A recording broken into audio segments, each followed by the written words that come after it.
le journal.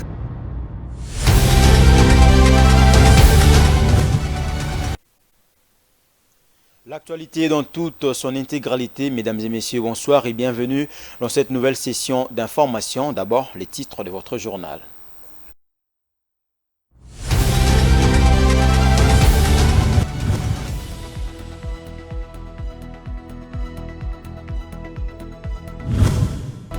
Prévu du 16 au 20 janvier courant à Davos en Suisse, le Forum économique de Davos a été une occasion pour Félix Tshisekedi de proposer des opportunités de la RDC comme les obstacles qui freinent les développements dans la région de Grand Lac, notamment avec le soutien du M23 par le Rwanda de Paul Kagame. Le jeune authentique et visionnaire du Grand Bandundu, Javiba, sollicite 60 jours de plus pour l'enrôlement et l'identification des électeurs par la CENI. Ils ont déposé un mémo pour ce faire afin d'être entendus. 14 jours nous séparent de l'arrivée du pape François à Kinshasa. Le cardinal Fridolin Ambongo s'est dit satisfait après la visite de sites aménagés pour l'accueil du Saint-Père de catholiques. Mondico Holding a été l'hôte de l'artiste comédienne ivoirienne Priscilla Degameuse qui était à l'honneur dans une soirée de gala à l'hôtel Memling avant de visiter le siège social de Mondico TV, une filiale du groupe où elle a exprimé plusieurs sentiments personnels.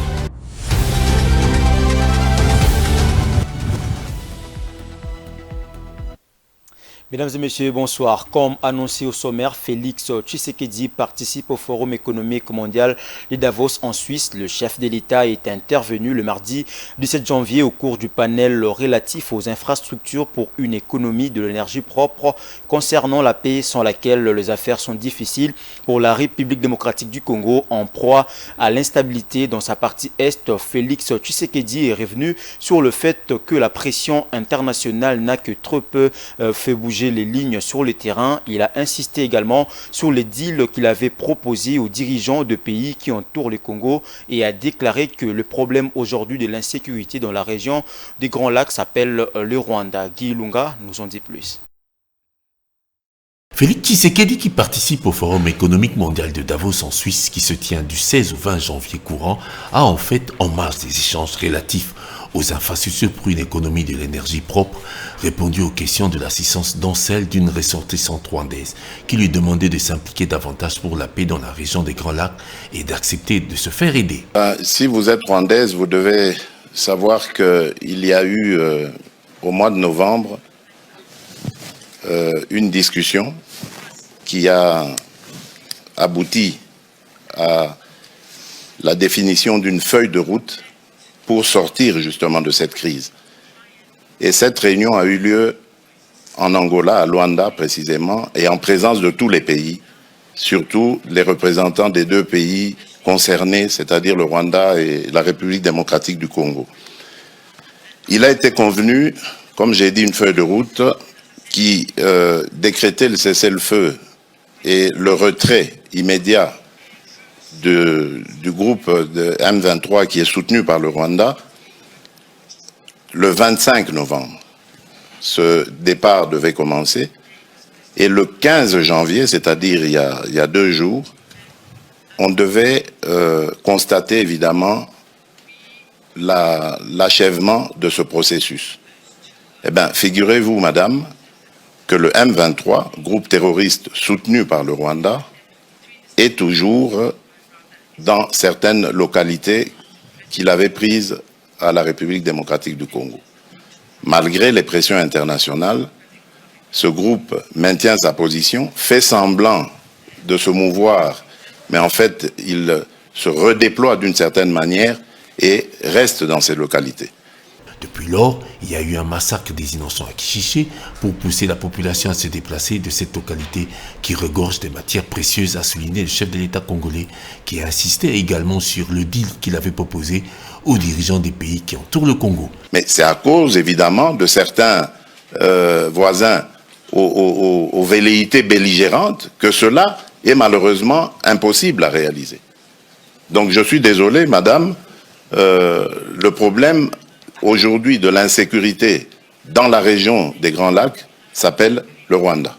Ainsi, pour terminer, le trafic illégal d'or du sang vers les pays voisins, la RDC a conclu le 14 janvier, à l'occasion de l'expédition d'une première expédition symbolique de 28 kilos d'or équitable, un partenariat avec les Émirats arabes unis à travers la construction d'une co-entreprise Primera Gold DRC SA.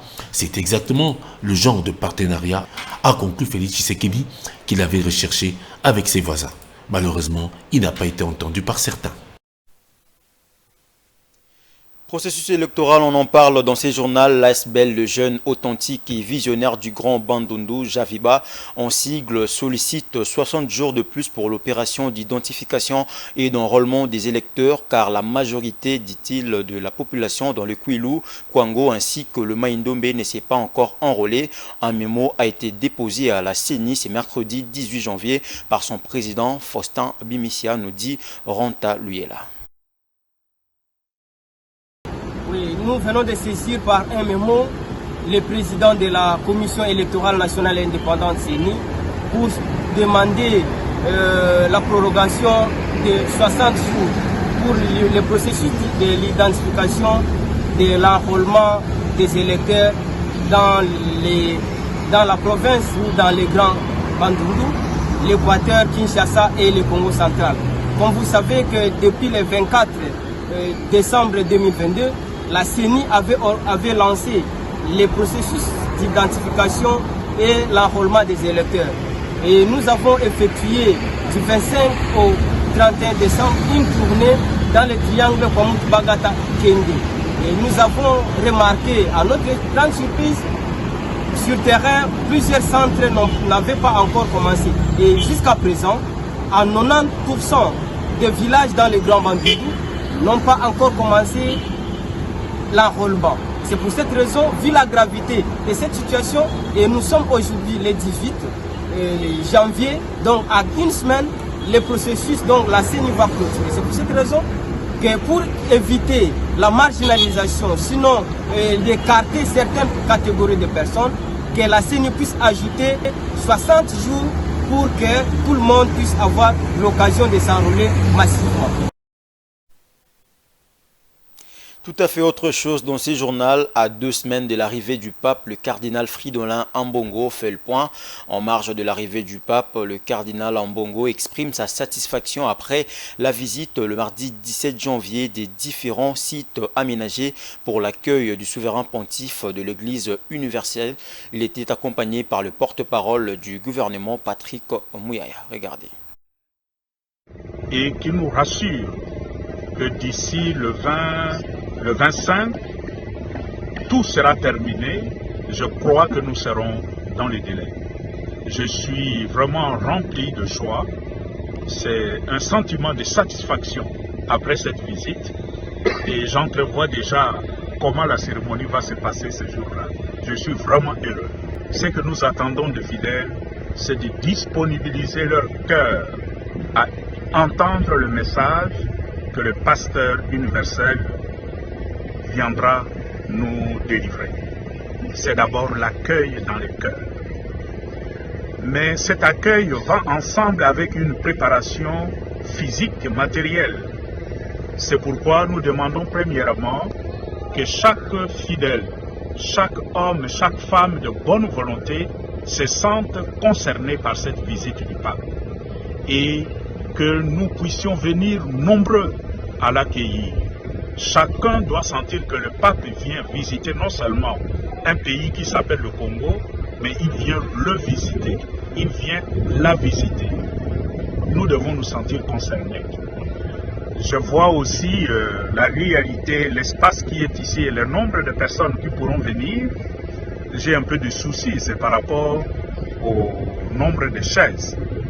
Jusque-là, nous avons tout simplement 10 000 chaises, mais le monde que nous attendons, ce sera minimum 1 million et demi. On ne sait pas. Nous sommes en train de réfléchir sur la possibilité de nous tourner vers nos fidèles pour les hommes et les femmes de bonne volonté qui pourront mettre à notre disposition des chaises pour la circonstance. Le pape vient chez moi, je dois être là. Ce serait vraiment malheureux que le pape arrive et que beaucoup de nos frères et sœurs ne se sentent pas concernés, ils vaquent à leur occupation comme si le pape n'était pas là. C'est d'abord la première chose, c'est la présence physique à cette cérémonie. Sur le plan de la préparation, je crois qu'à 3 semaines de l'arrivée du pape, le gros est déjà fait. Changeons de chapitre pour parler éducation à présent. Le ministre de l'enseignement primaire, secondaire et technique, Tony Mwaba, a eu une rencontre avec le gestionnaire des écoles conventionnées. La rencontre a tourné sur les mesures de la gratuité de l'enseignement primaire et la lutte contre les antivaleurs dans les sous-secteurs de l'enseignement primaire, secondaire et technique. Reportage signé Martin Kaimbe. La salle grecque dans la commune de la Gombe a servi de cadre pour la rencontre entre le ministre de l'EPST, Tony Mwaba Kazadi, et les gestionnaires des écoles conventionnées. L'objet de la rencontre, le respect strict de la mesure de la gratuité de l'enseignement primaire et la lutte contre les antivaleurs dans les sous-secteurs de l'EPST. Après leur avoir présenté le vœu de Nouvel An, le ministre Tony Mwaba a tenu à rappeler le rôle de chacun, qu'il s'agisse de partenaires de confessions religieuses et des coordonnateurs qui sont des agents de l'État à travers désormais son arrêté. Les patrons de l'EPST a exhorté les représentants des confessions religieuses à être très rigoureux dans le recrutement des enseignants car ils doivent être de modèles. Il leur a demandé d'aller loin, même dans le chef d'établissement, les coordonnateurs nationaux et provinciaux. Que chacun se montre capable, qu'il me prouve de quoi il est capable, montrer qu'il a la maîtrise de la gestion et l'administration des écoles qui vous sont confiées dans la rigueur et l'excellence. Le chef d'établissement qui a laissé les élèves, mais vous devez aussi ouvrir une action disciplinée parce que c'est lui qui voit l'enseignant sortir. Peut-être que vous êtes loin, vous circulez, vous n'êtes pas aussi censé savoir, mais vos yeux et vos oreilles, ce sont les chefs d'établissement que vous placez également. Allez organiser des réunions avec eux, tirez les oreilles de ces chefs d'établissement. Quand ça arrive, action disciplinaire également à l'égard du chef d'établissement. Le ministre a terminé son allocution en rappelant à ses interlocuteurs de veiller sur la rigueur dans la gestion des établissements scolaires ainsi que sur la viabilisation des infrastructures scolaires. Le reste de l'actualité, Jean Mangalibi, coordonnateur de l'ONG Les Amis de la Nature et du Jardin, dénonce l'arrêt de travaux de la réhabilitation sur l'avenue Pumbu située dans la commune de la Gombe. Cet acteur de la société civile décrit la qualité de cet ouvrage. C'est pour lui l'occasion d'interpeller le ministre des Infrastructures. Suivez. D'abord que les travaux sont aux arrêts. Déjà dès le début, on a fait beaucoup d'éléments pour montrer la manière dont ils étaient en train de faire des travaux. On sentait que ce n'étaient pas des professionnels. Et puis les choses évoluent. Pendant qu'on n'avait pas besoin de ces gens de caniveaux. Ça c'est de l'argent jeté. Le nom de la société est affiché là-bas. Ils ont même mis sur le haut patronage du président de la République. Il est passé par le ministère national de l'urbanisme et des infrastructures. Pour que ça n'a rien à voir avec la ville. Et puis il y a l'OVD qui était parmi les sociétés qui devaient contrôler. Mais quand je vois ça, caniveau, une petite route comme ça, on n'a pas besoin de caniveaux. Les meilleurs caniveaux écologiques qu'on va voir de l'autre côté, tel qu'on est là, on fait juste un trou, on met des bus, l'eau passe entre les bus, une partie de l'eau s'infiltre dans le sol, c'est juste une petite partie qui va aller dans les égouts. Cela permettra même de limiter le volume d'eau qu'on voit aujourd'hui avec des constructions anarchiques que Gombe n'arrive plus à gérer. Bon, moi je crois aujourd'hui ce qu'il y a à faire, c'est quoi? Quand on parle d'un état de droit, il faut qu'il y ait des punitions. Parce qu'il n'est pas normal une entreprise qui a commencé les travaux, qui sont d'abord mal exécutés, parce qu'il y a même un des locataires ou des occupants qui a écrit une lettre pour montrer réellement que le travail était en train d'être très mal exécuté. Il abandonne.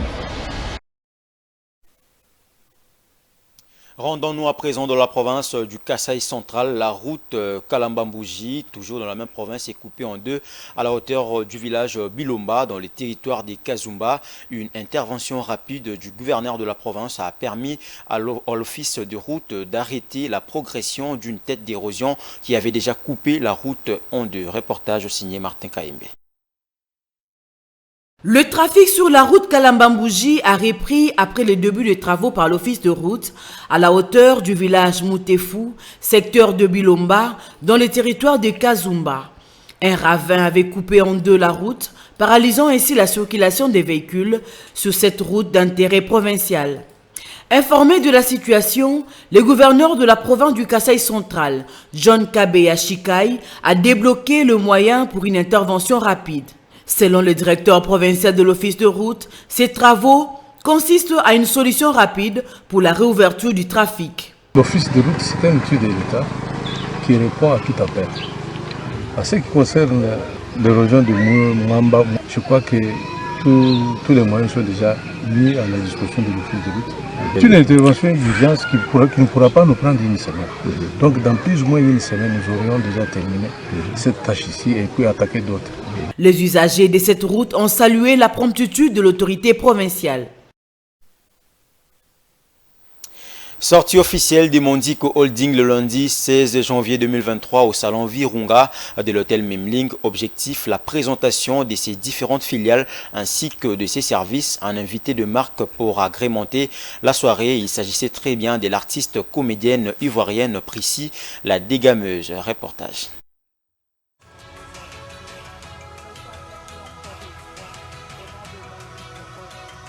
C'est une soirée haute en couleur que l'entreprise Mondico Holding a organisée dans la soirée du lundi 16 janvier 2023 au salon Virunga de l'hôtel Memling.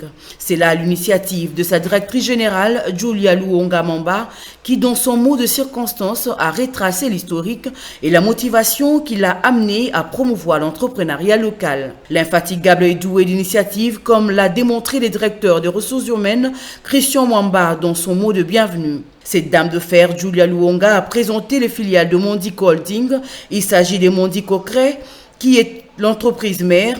Au jour d'aujourd'hui, elle produit de craie d'une grande qualité et non poussiéreuse en respectant toutes les normes environnementales et très économiques. Ce qui justifie le partenariat et contrat déjà conclus avec plusieurs institutions scolaires et organismes qui œuvrent dans les secteurs de l'éducation nationale.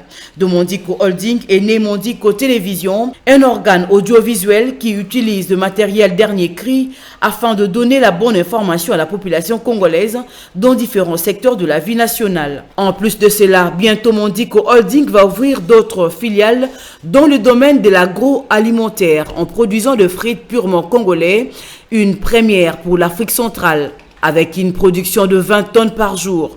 Mondico Ngazi, une usine d'extraction et de production d'huile de palme, et Mondico Sucette sont en cours d'exécution. Cette soirée de gala a connu la présence d'un invité d'honneur en la personne de l'artiste humoriste ivoirienne Prissy, la dégameuse, qui est arrivée à Kinshasa pour la circonstance, mais aussi la présence de l'artiste musicien Félix Wazekwa qui a agrémenté la soirée et hypnotisé la salle. Puisqu'on parle de Mondico Télévision, sachez-le très bien, dès son passage au siège social de cette télévision, l'artiste comédienne ivoirienne Prissy, la dégameuse, a été éblouie par les installations de ces médias et félicite son initiatrice Julia Luonga Mamba pour ses réalisations avant d'encourager toutes les femmes à oser en lieu et place de tendre la main car la tête, elle est l'invité du journal. Madame Prissy, c'est un honneur de vous recevoir à Mondico TV. Merci. De la Côte d'Ivoire à Kinshasa. Comment vous trouvez? Je me sens trop bien. J'ai pas l'impression d'avoir bougé parce que Kinshasa, Côte d'Ivoire, enfin les Ivoiriens, les Congolais, bon, à part le teint, les brillants, c'est pareil, c'est la même chose, c'est la même famille, c'est la même folie, c'est la même ambiance. Du coup, je me sens chez moi. Alors, la dégameuse, c'est-à-dire quoi? Parce que les gens s'interrogent. La dégameuse, c'est quoi? La dégameuse, c'est cette femme-là qui sait ce qu'elle veut, qui sait ce qu'elle vaut et qui sait où elle va. Alors, Mondico TV, vous avez vu, vous avez rencontré des personnes sans doute formidables. En commençant par la directrice générale. Ah oui, ma CP, ma personne. Alors, à cette femme-là, déjà, d'abord à cette femme-là, à Julia, j'ai envie de dire bravo. C'est de ça qu'on parle, c'est de ça dont on a besoin. C'est pas que des mots, c'est des actes. On est à l'ère de l'évolution, on n'est plus à l'ère des promesses, on n'est plus à l'ère de tendre la main quand on dit qu'il faut arrêter de toujours attendre des autres. Voilà, c'est ce genre de femme-là qui impacte, qu'il faut regarder, ce genre d'exemple-là qu'il faut suivre. Et je lui dis bravo pour son parcours. Je bénis son parcours et je prie que le Seigneur fasse qu'elle évolue encore et encore et encore davantage. Il y a eu les femmes, à l'époque, il y a eu les Amazones, il y a eu les Hablapoku. Nous sommes les héroïnes des temps modernes et je l'embrasse très, très fort. Amandie, quand je dis bravo, j'adore les locaux, c'est frais, c'est jeune. C'est vivant, j'aime les couleurs, j'aime surtout le fait que le professionnalisme qu'il y a. Je regarde les équipes, les cadreurs, c'est vraiment des gens frais. Ça, c'est notre expression à Abidjan pour dire que c'est des gens qui sont calés. Et voilà, quand tout est frais, les idées sont fraîches, elles sont innovatrices et ça fait que ça évolue. On n'est plus aux anciennes époques où les gens... Maintenant, c'est la fraîcheur. Des femmes vous suivent à travers le monde, à travers cette émission de Canal+, très intéressante. Aujourd'hui, vous êtes à Kinshasa. Il y a des milliers de femmes qui ne savent pas que vous êtes là. Le message à toutes ces femmes. Hey, les femmes ne savent pas que je suis là. C'est pas grave. Julia vous fait la promesse. Aujourd'hui, on est venu en mode privé, tu vois. On est venu en mode lancement de Mondico Holding. Donc la prochaine fois, on vous promet un show grand public. Un show où on va toutes se rassembler, où on va se parler, où on va s'amuser. Pour l'instant, ce que j'ai envie de vous dire, c'est de croire en vous. En chaque femme, il y a un potentiel. Il y a un talent, il y a une capacité. Votre évolution ne doit dépendre de personne, ni d'un père, ni d'un mari, ni même de la société. C'est vrai qu'on vit en société, il ne faut pas se comporter comme un animal, mais il faut savoir ce qu'on veut. Une femme qui sait ce qu'elle vaut, c'est une femme qui est toujours belle, c'est une femme qui est toujours heureuse, c'est une femme qui est toujours souriante, c'est une femme à qui tout réussit. Et quand on vous parle de réussite, ce n'est pas l'argent. Arrêtez de vous asseoir, vous lamenter sur votre soin, attendre que les gens viennent vous donner l'argent. Non, la richesse, ce n'est pas l'argent. La richesse, là, c'est là. Et une femme qui a ça, là, elle est la plus riche. Donc, courage à vous, que Dieu vous garde et à bientôt. La richesse et la tête, tels sont les propos de Priscilla Degamez lors de son passage sur les locaux de Mondico Télévision. Place à présent à la revue de presse.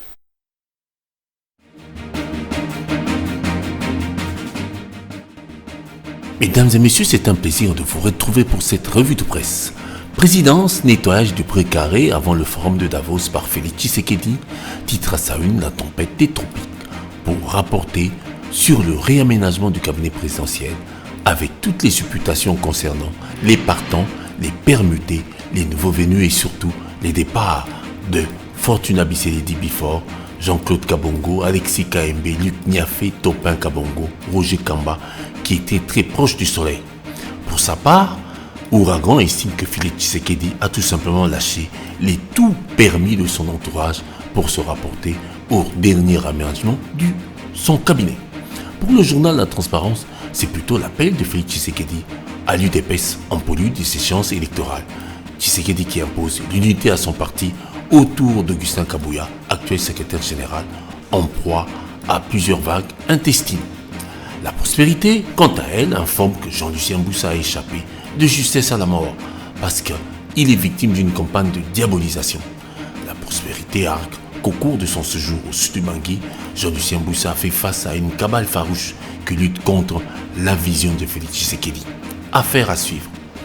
Goma exige le retrait des militaires kenyans de l'EAC, titre L'Avenir, qui rapporte la volonté de la population qui a réagi après l'explosion de la bombe dans une église de Kassindi pour protester contre la présence jugée inutile de la force de l'EAC. D'un avis différent, le phare titre que M23 et ADF en RDC, les preuves du terrorisme s'accumulent avec le drame de Kassindi qui a coûté la vie à plusieurs Congolais. La République, pour sa part, avise que du drame de Kassindi, que Katumbi condamne et rassure que dès qu'il sera élu en décembre 2023 à la tête du pays, il résoudra tous les problèmes d'insécurité à l'est de la RDC. Forum des As fait part de la tournée de Deli Sesanga, tournée dite de la refondation du Congo, pour laquelle il a déclaré à Kindu que nous voulons des nouveaux dirigeants pour changer la manière de diriger le Congo. Voyons le journal de lauréat qui va des échecs partout pour les projets. Tshilé-Gelou et 0-3 à Kinshasa. C'est un fiasco total.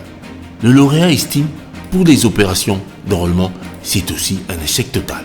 Et que Denis Kadima doit partir. Bref, tout va mal de la vie du lauréat.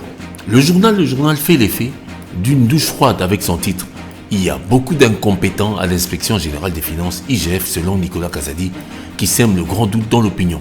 C'est grave comme déclaration venant d'un ministre des Finances qui agissait en rapport avec le dossier où impliquait son frère, concessionnaire de la société Sada Motor qui livre des engins roulants aux diplomates et autres organismes étatiques et dont l'IGF n'y voit pas très clair. Comprenne qui pourra. Et juste avant de terminer, revenons sur le journal La République qui informe que le salaire de Joseph Kabila a ramené de 680 000 $ à 17 000 $ par mois. Preuve, c'est signé Nicolas Kazadi qui a donné l'information. C'est tout pour la revue, mesdames et messieurs. Au revoir. Allez, on va prendre à présent le rappel des titres avant de boucler complètement le rideau, cette grande édition du journal.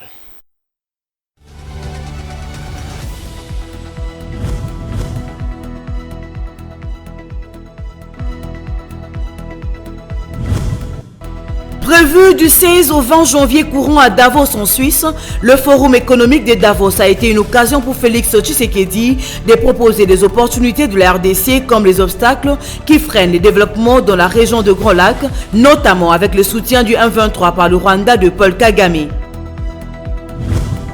Le jeune authentique et visionnaire du Grand Bandundu, Javiba, sollicite 60 jours de plus pour l'enrôlement et l'identification des électeurs par la CENI. Ils ont déposé un mémo pour ce faire afin d'être entendus. 14 jours nous séparent de l'arrivée du pape François à Kinshasa. Le cardinal Fridolin Ambongo s'est dit satisfait après la visite de sites aménagés pour l'accueil du Saint-Père de catholiques. Mondico Holding a été l'hôte de l'artiste comédienne ivoirienne Priscilla Dégameuse qui était à l'honneur dans une soirée de gala à l'hôtel Memling avant de visiter le siège social de Mondico TV, une filiale du groupe où elle a exprimé plusieurs sentiments personnels.